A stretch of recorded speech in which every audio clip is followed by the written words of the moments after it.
National Comedy Festival. Hang on, sorry. What? What was that? Sorry. I think you'll find that's the opening music that we agreed The on. opening music that we chose was We Are Family, not Sisters Are Doing It For Themselves. Sorry about that. I might have changed it, 'cause you didn't come to the rehearsal. Now, that's out of the way, ladies and gentlemen. That's my brother, Peter Murphy, my older brother, Peter Murphy. I feel like I need to highlight that he's older, because somebody asked the other day who was older out of us, and he's nearly 50. How rude is that? Anyway, he'll be sharing the stage with me today, because obviously the show is called Sibling Rivalry. There are 3 kids in our family. Our other brother was here yesterday, he's not here today. But I know what you're all thinking right now.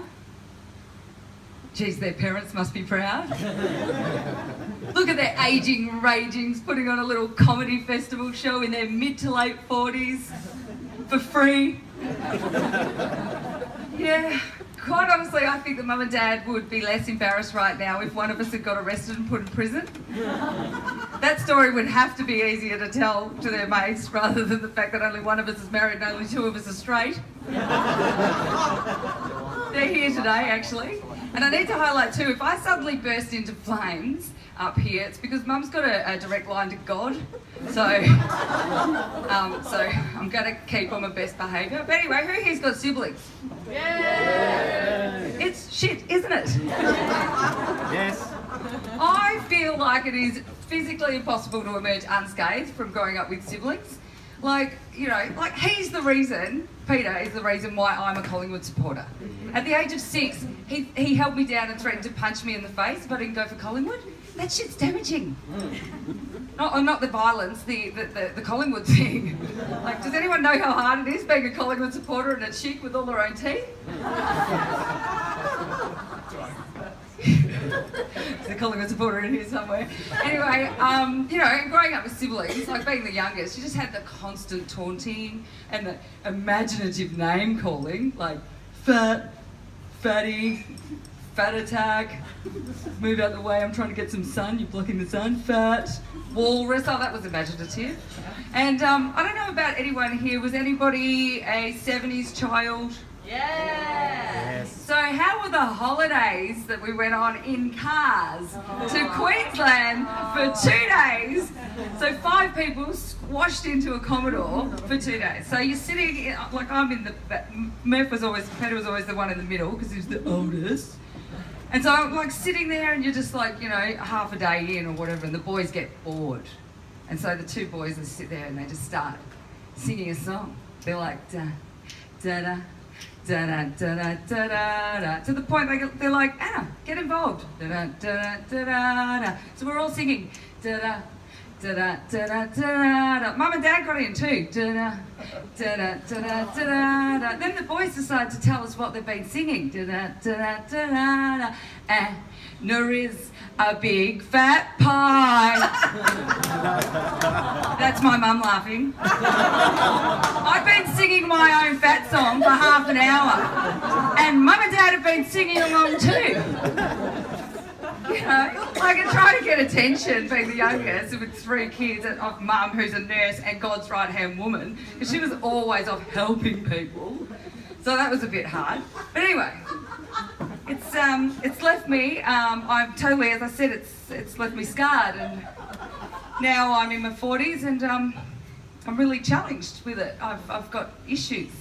I was recently diagnosed with shockingly severe chronic uncontrolled hypochondria. It's true. I think my doctors think it's the worst case they've ever seen. Apparently it's genetic. I come from a long line of hypochondriacs. It's actually on Mum's side. Apparently, great-great-great-great-great-grandma thought she had polio. She didn't. Her hips had just given way because she'd been the town bike for 40 years. Town bike repairer! The town bike repairer. Oh my God. Was it lightning?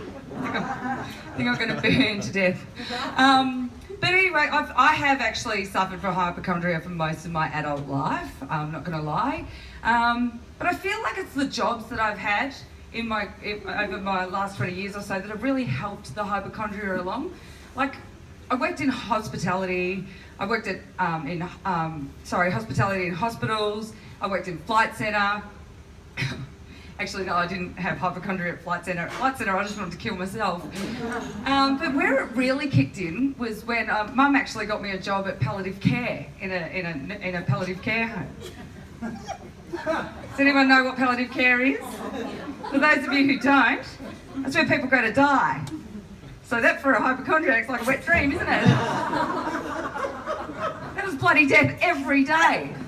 By the time I had worked there for 12 months, I had had suspected bouts of liver cancer, lung cancer, lip cancer, bone cancer, stomach cancer, bum cancer, vagina cancer, knee cancer, toe cancer, fingernail cancer, which you can get from getting your nails done with those UV lamps, so careful ladies, 3 suspected aneurysms and chronic fatigue. And the good thing about working in hospitals is you get free GP clinics. Perks. So I was there every day. But I need to highlight, like, it is very, very tiring being a hypochondriac because you're constantly on alert for this body that you were born into to just let you down in dramatic fashion all the time, which can make living quite difficult. And it can also make travelling quite interesting as well. For example, I decided last year to go to India. So for those of you who are not familiar with hypochondria, that's like Mecca. Like the amount of things that can go wrong in your body in India, oh my God, it's like limitless. You know, I was so exhausted after 2 weeks there of worrying what could go wrong. I finally got to the 5-star and in the pool my nail came off and I thought I had leprosy. Anyway, there was a day on the trip that I thought, here we go, I've hit the big time. I've got something really bad. They're going to have to airlift me out of here. It's going to be super dramatic. We got on my best friend is here, he was with me, and there was 4 of us on this rafty kind of boat. And it was getting rowed by these 2 beautiful Indian guys that couldn't speak the language. And anyway, we're on the Ganges, and it's all lovely. Until half an hour into a 5.5-hour journey, my stomach started to just really hurt. Like I had the worst wind pain that I've ever had, and I just thought to myself, oh my God, that's it. I've got Japanese encephalitis or dengue fever for sure. It's got all the hallmarks. So, you know, couldn't do anything about it. It's nice and quiet, and apart from the odd dead body floating past, it was beautiful. So I bravely, you know, kept it together until we finally got to the beach and we're waiting, and the Indian guys are setting up the tents, and at the end of the beach there, we're on this beach, they set up a toilet tent, and it was surrounded by wild dogs, and I've said to my best mate, I'm going to have to risk the toilet tent, and it's not going to be good. I think I'm going to blow it up and kill the dogs. But that could be a benefit for all of us, because I think they want to eat us. Anyway, so I've gone over to the tent, and I've got in there, and there's flies everywhere, and I've gone to get down into the position, and I think I actually did pray. And I'm ready. It's just 5.5 hours. And then this sound came out of me, and it was like this. 5.5 hours, but and then everything had gone, no pain, no nothing. What do you mean?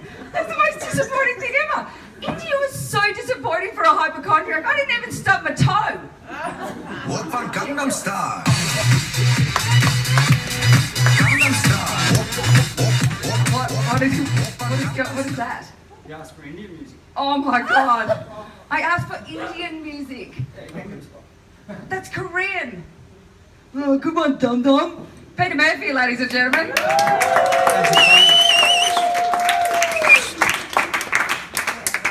That was Anna. Are you enjoying it so far? Yeah. It's funny the sibling rivalry, isn't it? Especially like if you have a big gap between the youngest and the oldest. Like me and Anna were like 6 years apart, and often like the younger sibling looks up to the older one, doesn't it? Sort of like idolises, almost worships the older sibling. And, whereas the older one sort of doesn't really notice the younger one much. Like Anna was telling those stories before about all the things that I've done to her. And the thing is, I don't really remember Anna. Well, I do remember. I remember she was there. I just don't really remember having a conversation with her. Anyway, look, I've only got much time, so let's not go on about too much about old what's her name. Let's talk about me. So I started doing the stand-up comedy about a year ago in a way of overcoming my fear of public speaking, and I managed to get away, escape from it for 47 years, actually having to do it. And then about 18 months ago, I was up on a gas plant, and they asked me to do the health and safety speech, and there was about 80 people, it was about like this, and I started shaking so badly that I thought they were going to have to do a muster and call everyone in. It was like a meltdown on the gas plant. And my legs were shaking, particularly were shaking that badly, that afterwards one of my colleagues came up and asked whether or not I'd been possessed by Elvis. So I thought, like, you can't go through life fearing things, can you? So when I came back to Melbourne, on the advice of Anna, so I do listen, and she sent me to her hypnotherapist / witch doctor. And that's the funny thing about hypnotherapist, isn't it? If you break the word down, it could just be a guy called Hypno who's a rapist. Hypno is a rapist.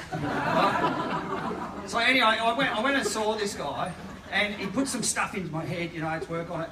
And then he said at the end, as I was leaving, he said, "Oh, Peter, have you ever thought about doing stand-up comedy?" And I said, "Oh, no. And he goes, "Oh, you should. It'll be great for your therapy." And I'm like, "If I don't know anything about stand-up comedy," he goes, "Don't worry, I'll write the set for you." Like, the reason I'm doing that accent because he's gay, right? Like, he doesn't actually speak like that. He's South African, but I don't know how to do a South African accent. So I thought I'd just do a stereotypical gay one, and then that'll create like, Anyway, so this is a set that he sent me out into the world to get well. Now, I've done stand-up about 70 times now. I've done this set about 15. And so I write my own stuff now, and it's a lot better than this. But I thought it's a bit of a shame that people who have made the effort to come to our show, that you guys, it'd be a shame if you guys missed out on the opportunity to be as disappointed as everyone else who's heard this material. So, without further ado,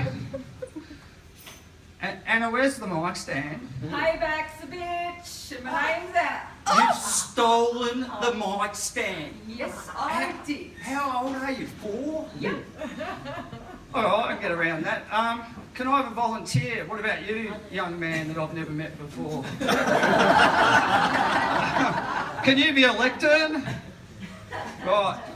Okay, here it is, the set that I got sent out to be well. Hi, you need to hold it up. We've gone through this to the light. Hi, has anyone here... Hold it to the light, I can't see. Hi, has anyone here got any kids? Well, I have 2 twins, 14-year-olds, nightmares. Well, at least one of them is. Not sure which one, as they look the same. Well, I actually have twins. One's there and the other one, but they're not identical. So obviously, my hypnotherapist wasn't really listening in the session. So, anyway, I call them they look the same. But I know one's great and the other's just a smartass. I call them the things, like thing 1 and thing 2. Now, as I said, I've done this about 15 times. I'm thinking that that's a Hat and Cat reference. Not really sure. Also, I'm not sure why that's supposed to be funny. But anyway, moving on. So the other day, I was arguing with thing 1. At least I think it was thing 1. Could have been thing 2. Like I said, they look the same. But for argument's sake, let's say it was thing 1. He goes on a bit. And I used the old, hey, maybe one day you'll have kids of your own. And he looked at me and he replied, yeah, and maybe someday so will you. Oh. Yeah, joke number 1 out of the way. There's only 2. And he's written a footnote here. He says, Peter, the joke should have worked really well, But just in case no one laughs, pull out the clapper. This will create an environment for applause. It works for Mariah Carey and the NBL. Right, joke number 2. You start shaking. If you start shaking and I'm shaking, we'll end up vibrating through the walls and we'll be on the outside. And everyone will be looking and they're like, come on. I'm sacking you. I'm not sacking you, I'm just, you can start as a mic stand, work your way up. Hold that. Now I can't breathe. Okay, so what did thing one mean? What did thing one mean by my wife having an affair? Was my wife having an affair? After all, it had been a while since we'd made love. Now, again, that was something I shared in private in the session. And now I'm telling a whole lot of strangers. How you doing? Go back to being elected. Come on. Right. Now you've got your fingers over it. Unbelievable. So, kids today, it's hard to get good help these days, and kids today, they don't have the same respect as back in the old days. Like when I was 14, in 1982, I respected my dad. He's in the audience tonight. You know what he said to me the other day? Like, I was running late for work, and I get picked up every day from the same guy, and so I'm running to the bathroom and I go, quick, get out of the way. And he goes, why? And I said, because he's waiting for me in the car. And he goes, who? Your gay lover. There's nothing wrong with that, except for the fact that I'm married to his mother. Right, where was I? All right, so, was my wife having a affair? So I thought about asking her, but then I thought, maybe not. So I took his brother, thing 2, out for a walk to see if I could find out what thing 1 had meant by what he said. Thing 2's a real nice kid, one of those real sweet, innocent kids. That one up there. The type that wouldn't hurt a fly. Anyway, we're out walking and thing 2 points out a dead bird lying on the ground with its legs sticking straight up in the air. And thing 2 says to me, hey Dad, why is that bird lying on the ground with its legs sticking straight up in the air?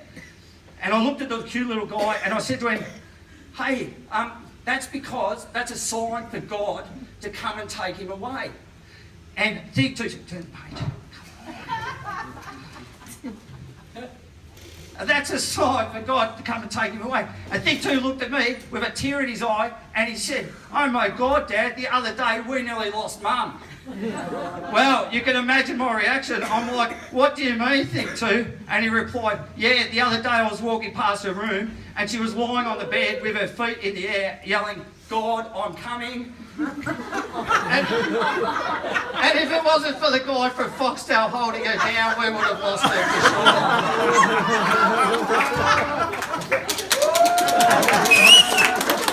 So, let's face it, my hypnotherapist is an idiot. Now, don't worry, don't feel that you didn't get that because no one else gets it. That bit, he's written that down. I meant to go, but and that's like I've been hypnotised. So, no one gets it. So I went back and I actually complained and I said, Sean, you can't charge me $400 for this set. And he goes, oh my Peter, the jokes are gold. And I said, 2 of the jokes you've just ripped off the internet, and the 3rd one's a chicken joke that no one gets. He goes, what do you mean no one gets it? And I said, well, no one gets it. He goes, well, how did you do it? And I said, my hypnotherapist is an idiot. And then I go, but, and no one laughs. And he goes, well, that's because you meant to do it with a French accent. And I went, there's nowhere here that it says anything about a French accent. He said, you meant to read between the lines. I went, what? Between, but.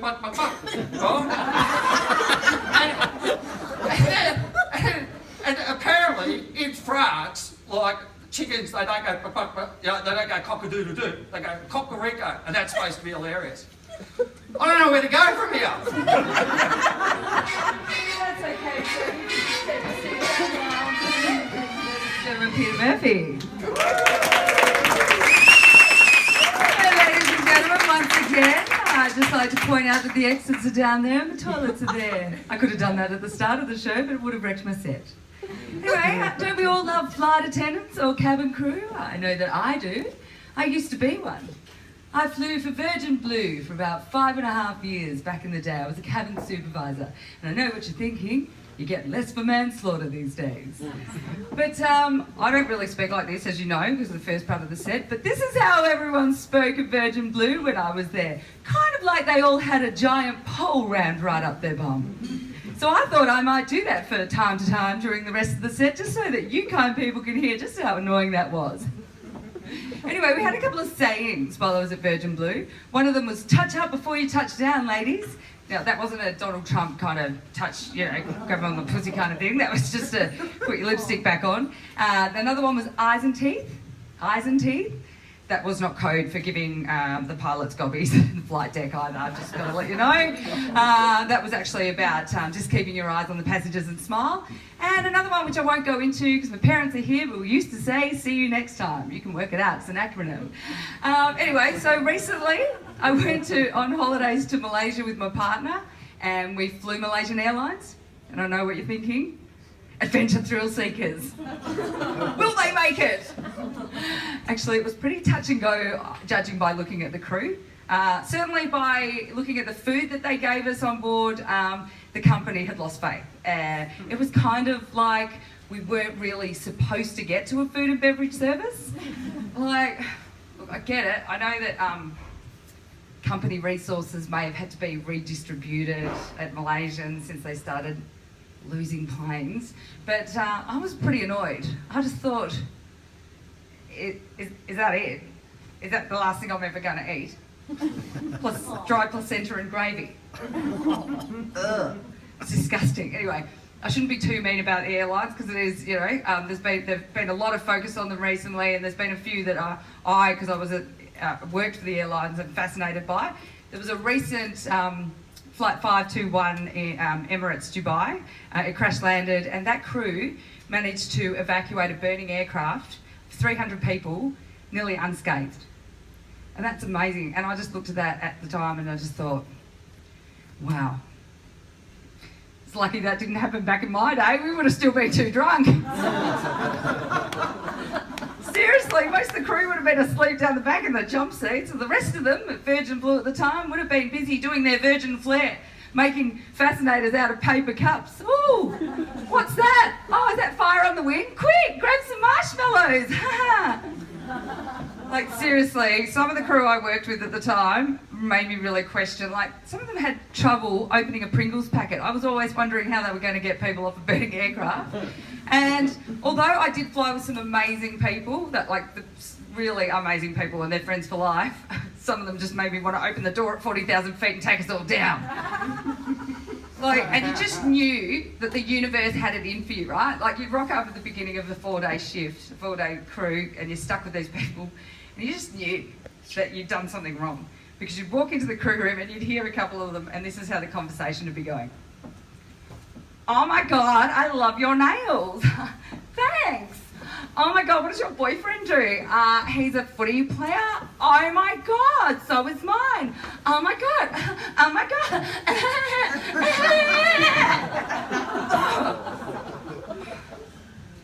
Sorry, eyes and teeth. I know I sound jaded, but at the time I was single, dateless, living in a single bedroom house with a cat.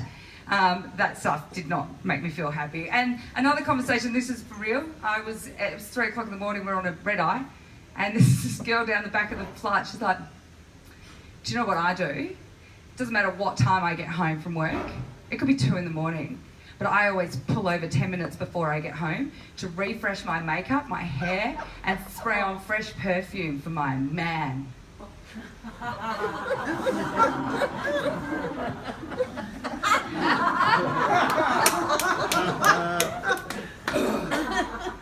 Seriously, again, I was single, living at home alone with a cat in a single bedroom flat. The only thing that could make me pull over 10 minutes before I got home after 15 hours of listening to that shit as Dan Murphy's in a packet of ciggies, I'm telling you now. And the thing is, we don't need cabin crew to be intellectual giants. That's not what's required. They just need to be fit, healthy and able and happy. So with that in mind, it is probably best if some of them would steer clear of some more intellectual conversations with the guests.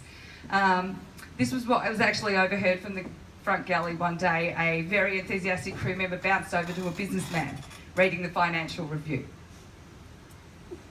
Oh my God. Are you reading that? The Financial Review? Oh my God, that's amazing. Because I can't read that. I don't get it. No, I don't. Like, you know this whole thing that they talk about, like, with petrol prices going up? I don't get that. Like, because, you know, like, when I go to the petrol station, I put $20 in my car, it still costs me $20. Actually, ladies and gentlemen, that last one was me. I don't get that. I blame it on education. What do you reckon, Murph?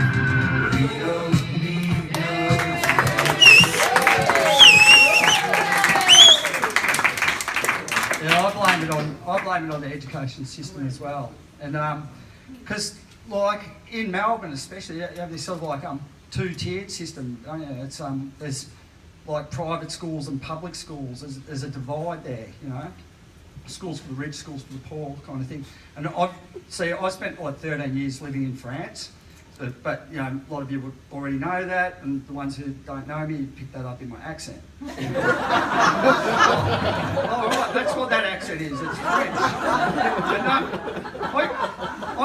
I speak French. I'm fluent. Right? Même si les gens en France, ils disent quand je parle français, je parle un peu comme un vache espagnol, c'est quand même le français. Eh? Which translated means, like, even if French people say that when I speak French it sounds a bit like that of a Spanish cow, it's still French, which is amazing because I didn't even know cows could speak, but apparently Spanish ones can, but they speak French. And I'm not, like, I don't want to go on too much about the cows in France and what they can do. And like, because I'm not saying that France is better than Australia, it's not. Like, there's a lot of things they don't have over there. They don't have like the Collingwood Football Club, for example. And they don't have like, because I'm a Collingwood supporter, and they don't have my spiritual leader, Eddie Maguire. He's not there either. Everywhere Eddie, but he's not in France. But what they do have over in France, they have what they call socialised education. That means everyone goes to the same kinds of school, right? But when I came back here, you know, because I've got the twins and they were going to year 7 and everyone's going, oh, you know, you're going to send them to private school, you know? You've got to send them to private school. You know, what kind of private school are you going to send them to? You know, you've got to start looking, you know, go around private school. So I went around and I looked at it and it's $30,000 a kid, all right? So times 2, that's 60,000. I'm a carpenter. Last year, before tax, I made 74 grand. Right? So in order to send my kids to private school, on the weekends, I've got to go down to Grey Street, St Kilda, and try and sell my services. Like, I'm a 49-year-old guy. You know, is there a market? And I started doing the maths on it. I thought, you know, over 6 years, one kid, that's 180 grand. Like, is it really value for money? So I'll tell you this quick little story, and then you guys can tell me if you think it's value for money. So about a year ago, Anna, she invited me to go and watch her host Bogan Bingo. Like, does everyone know what Bogan Bingo is? Yeah, cool. So it's, you know, you go to a place, it's normally for a charity, for a school, and everyone dresses up, they put the wigs on, and you know, AC/DC shirts and all that, and you go and drink VBs and you listen to the Triple M playlist, right? So I go down there, but I just dress normally because I'm going there to watch Anna host it, right? So they put me on a table and I'm drinking some VBs, get to know some people. Anyway, halfway through the night, and it's in Chelsea Heights. Anyone from Chelsea Heights here? Whew, cool. And it's in Chelsea Heights. On the way to Frankston, it's kind of like the Bogan Mecca of the southeast suburbs, right? So a lot of people didn't have to try too hard. And anyway, so they get everyone to stand up. There's about 300 people, and they stand up. And they try to find. The competition is to find the biggest bogan in the room, right? So they start asking questions like, "Do you have any oak boots? And do you own oak boots? Have you got a flannelette shirt in your cupboard? Have you ever smoked Winfield Red? Have you ever glue snipped?" Stuff like that, right? And if you can't say yes to those questions, you just keep standing, right? They keep, and all the questions. Eventually, out of the 300, there ends up 6 people on the stage. I'm one of them. I'm not even meant to be there. Right? Then they start asking personal questions. They go like, "What's your name?" "Mine's Pointer." Right? "What do you do for a job?" "I'm a chippy." "What kind of car do you drive?" "A VL Commodore 2002. "What's the name of your firstborn child?" Angus, right? Have you got a tattoo? Yeah, Angus. Right, so now there's only 3 of us left, and so now they ask a question, like a question to get into the final, right? And the question is, when and where did you lose your virginity? And I'm like, oh my God, I'm going to win this. It's like 1985 Surfers Paradise. There's a rock venue called the Bombay Rock. The Angels are playing upstairs in the disabled toilets. Bang, I'm in the final! So, in the final, they do an applause meter, right? And I'm up against this woman. She knows everyone. She's one of the mums. I don't know anyone, I only know Anna. And they go, who thinks she should win? And everyone goes, yeah, and even me, I'm like, yeah. And then they go, who thinks he should win? And lots of people are calling out for me. Anyway, I don't win, right? I go runner up. And I go back and I sit down at my table and this guy comes up to me, whispers in my ear, goes, mate, you got ripped off then. And the reason I'm telling you this story, I went to Brighton Grammar School. That's the most expensive school in the state. My brother, he's here, that cost him 180 grand. Anna, she went to Mento Girls, there's another 180. My brother, he's running a gay disco at the moment, he's another 180. That's $500,000. $500,000, not one of us own a house. No. I took a runner-up in the Bogan Bingo competition in Chelsea, Regan Heights. I could have gone to Beaumaris High School for that result. And if I had gone to Beaumaris High School, I might have won that comp. So anyway, that's our show.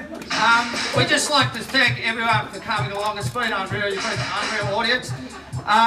It says free comedy, but I don't know if anyone's ever been to like Bangkok strip joint, because like the rules are it's free to get in, but private education. It's free to get in, but you kind of got to pay to get out. So, but it's a donation sort of thing. So, and we don't want you to think by any means that we're going to be lining our own pockets with the proceeds of today.